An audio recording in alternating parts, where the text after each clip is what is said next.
aussi.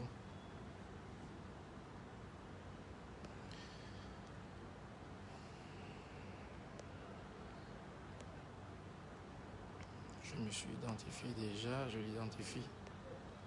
Tu sais comment reconnaître l'image, non? Bien sûr, tu appuies sur... Tu peux partager d'abord avant de... Non, mais c'est toi qui partages. Non, c'est pas toi. Là, ça passe déjà, non? Oui, on est déjà en direct. Alors, bonsoir. S'il vous plaît, connectez-vous, partagez. Nous connaissons tous la règle. La règle du partage. Rapidement, partagez, s'il vous plaît. Nous avons voulu faire le direct à partir de la page de son Excellence, Monsieur le Ministre. Malheureusement, il y a quelques petits réglages que nous devrons faire sur le téléphone. Salut Lamine Nour Malaika. Atchou Frédéric François, bonsoir. Jimmy Solange, bienvenue. Nous avons une communication particulière à faire au lendemain de la célébration de la 47e édition de la fête de l'État unitaire. Voilà, nous voulons faire un léger compte-rendu. Nous avons été invités pour la présidente des Patriotes Indomptables, Marie-Paul Paul, depuis Paris. Et moi-même, le secrétaire général, depuis Libreville, nous avons été invités par la République pour venir assister à cette parade-là et également à la célébration qui a été donnée par son Excellence, Monsieur le Président de la République, son Excellence, Monsieur Paul Biya, donc je le dis, chef de l'État, et Madame Chantal Biya, qui ont donné une fête ce soir. Moi, parce que convalescent, je n'ai pas pu aller au palais ce soir-là, mais la présidente n'a pas dérogé à la règle et elle était bel et bien présente au milieu d'un gotha, d'un parterre de personnalités de la République, mais des personnes, des hommes et des femmes autour d'un homme de vision pour pouvoir mener à bien ce bateau, malgré les soubresauts, malgré les difficultés que le pays traverse en ce moment. La République est bel et bien debout. Et je m'en vais vous présenter deux personnes particulières. Parce que pour moi, elles ont un point, elles ont quelque chose en commun. C'est des personnes avec un parcours atypique. Voilà, on ne présente plus le tout nouveau venu dans le gouvernement, son Excellence Monsieur le Ministre Jean de Dieu Momo, qui, comme vous le savez, a une marque particulière de par sa spontanéité, mais il a un point en commun avec la présidente des Patriotes Indomptables, c'est cet amour pour la patrie. C'est des personnes qui ont décidé que coûte que vaille, ces personnes se tiennent en faveur de la République. Ces personnes ont choisi le camp de la République, des institutions de la République. Donc, je m'en vais vous les présenter aujourd'hui, qui vont avoir l'opportunité de vous dire 1, 2, 3 mots, de vous expliquer comment la République tient encore debout aujourd'hui, malgré tous les soubresauts. On l'a annoncé, on a dit que ce serait impossible pour elle d'arriver au Cameroun. Elle est bel et bien là. Marie-Paul Paul est là, présente. Le ministre, son Excellence, Monsieur Jean de Dieu Momo, il est bel et bien présent. Partagez le direct au maximum. Je vais vous les introduire tout de suite. Excellence, bonsoir. Comment allez-vous? Soyez les bienvenus. Merci beaucoup, à Excellence. Mon cabinet ministériel. C'est nous qui vous remercions d'avoir ouvert les portes de cette institution. Ô combien nous savons le travail que vous abattez pour la justice au Cameroun. Donc, merci de nous avoir accueillis cet après-midi. Et vous avez vu que mes portes sont ouvertes à tout le monde, n'est-ce pas? À tous les Camerounais. Je suis le ministre du peuple et je suis très honoré de recevoir les amis de la diaspora, comme vous, pour que nous puissions parler du Cameroun, qui est debout. Et nous ne traversons pas des soubresauts. Ça se passe ailleurs. Ça ne nous touche pas. Je veux dire, le président a dit quand Yaoundé respire, le Cameroun vit. Et donc, il peut y avoir des gens peuvent marcher à Paris. Franchement, nous ne ressentons pas la secousse ici. C'est trop loin. C'est beaucoup trop loin. On ne ressent pas. 2000 personnes, 3000 personnes peuvent marcher à Paris. Franchement, on se demande pourquoi. Et tandis que nous avons un pays de liberté où ils peuvent venir marcher. Ils ont vu le 20 mai comment la jeunesse camerounaise a marché. Ils ne sont pas seuls Camerounais. Nous sommes aussi Camerounais. La jeunesse qui a marché le 20 mai a démontré en Mondovision, au monde entier, que nous ne traversons aucune zone de turbulence.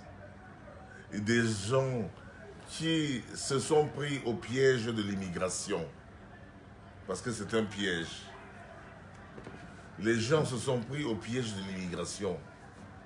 Et ils ont fait un film dans leur tête qui est devenu presque une réalité pour eux.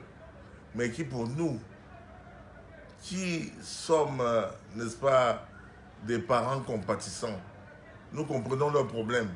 Nous voulons même les aider. Pourquoi je dis que des gens ont fait un film dans leur tête? Nous savons qu'ils font des faux papiers pour demander l'exil. Puisque en même temps, que ce soit les États-Unis, que ce soit la France, l'Angleterre, nous retournent les papiers pour nous dire, est-ce que vous reconnaissez ce mandat d'arrêt? Nous disons non. Celui-là, c'est un faux mandat d'arrêt. Est-ce que vous savez que ces gens-là achètent à 2 millions de francs un mandat d'arrêt? Qu'une levée de cours peut coûter jusqu'à 3 millions? Qu'ils utilisent les journalistes, entre guillemets, pour faire des faux papiers contre eux, pour eux, en disant qu'ils ont été torturés, ils ont été mis dans une cellule de prison ou de commissariat pour qu'on les libère. Donc nous comprenons cela. Et nous savons que c'est parce que les conditions pour immigrer à l'extérieur sont difficiles. Ils ne peuvent pas, parce que pour immigrer, une immigration normale, il faut au moins avoir 50 millions dans la poche. Une immigration normale, régulière, pour travailler chez les Blancs. Il faut au moins avoir 50 millions à investir. Bon, les gens sont prêts à dépenser leur petite économie ici, jusqu'à 5 millions, pour pouvoir demander l'asile politique, en faisant les faux papiers. Mais ils sont pris à un piège, c'est que on ne leur a pas dit que lorsque vous demandez l'asile politique, vous n'avez plus le droit de rentrer chez vous, tant que le régime est là.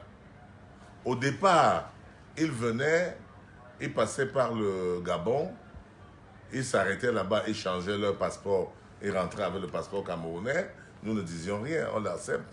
Ils venaient par le Nigeria ou par le Tchad ou par la RCA, ils changeaient leur passeport d'immigrés pour rentrer avec leur passeport camerounais. Nous ne trouvons aucun inconvénient à cela parce que ce sont nos enfants. Nous voulons les aider. Et s'ils trouvent qu'ils peuvent... Dans le monde entier, l'immigration a été toujours normale et acceptée. Nous ne pouvons pas refuser là. Maintenant, ils sont pris à un piège, c'est qu'ils ne peuvent pas rentrer. Ils le faisaient pour rentrer au pays, mais ils voient qu'il faut rentrer. Pour rentrer, il faut que le régime de Paul Biya n'existe plus. Et donc, ils se sont mis dans la tête qu'il faut absolument que Paul Biya disparaisse. Paul Biya est celui qui les empêche de rentrer. Je parle pour ceux qui ne sont jamais venus, qui sont partis il y a 30 ans, qui sont partis et qui proclament dehors qu'ils sont des parlementaires, qui sont les gens du Parlement estudiantin. C'est-à-dire, vous savez qu'en 1991, il y a eu certains étudiants qui s'étaient rebellés contre le système et qui avaient jeté les pierres, qui avaient fait des embuscades contre l'armée. Et il y avait eu effectivement beaucoup qui s'étaient enfuis. On avait radié quelques-uns des universités, mais d'autres en ont profité pour dire qu'ils sont tous des parlementaires. Les gens qui voulaient immigrer ont profité pour dire qu'ils sont des parlementaires. Chacun s'invente un petit nom. Stakov ou Swaskov ou quelque chose comme ça. Chacun s'invente un petit nom et dit qu'il est un parlementaire. Bon, ça c'est leur problème, ça ne nous regarde pas. Bon, maintenant ça devient notre problème à partir du moment où vous faites transformer votre petit film en réalité. C'est-à-dire qu'à partir du moment où ce qui était un mensonge au départ, vous transformez en vérité. C'était un mensonge de dire que le pays est un pays de dictature. C'est un mensonge de dire que le pays, le président Tortue est un assassin. C'est un mensonge de dire que le pays est invivable et que c'est une prison. C'est un gros mensonge. J'ai été avec eux, je sais que c'est un gros mensonge. Je vis dans ce pays et tout le monde vit librement. Vous qui êtes venus de la diaspora, vous êtes entrés librement. Vous êtes entrés dans mon bureau librement. Vous allez partir quand vous voudrez. Maintenant, ceux-là, ils se sont mis en tête que pour qu'ils puissent revenir, il faut qu'ils chassent Paul Biya. Voilà. Et ils trompent les autres qui s'agglutinent avec eux à Paris dans l'espoir vain d'avoir des faux papiers et de justifier leur exil. Moi, c'est ça qui me navre un peu. Parce qu'ils se gâchent leur vie. Et pensent qu'en marchant à Paris, qu'est-ce que ça peut faire à Yaoundé? Rien. Franchement, ça peut rien nous faire. Allez marcher à Paris, courez même, faites ce que vous voulez. Allez à Washington.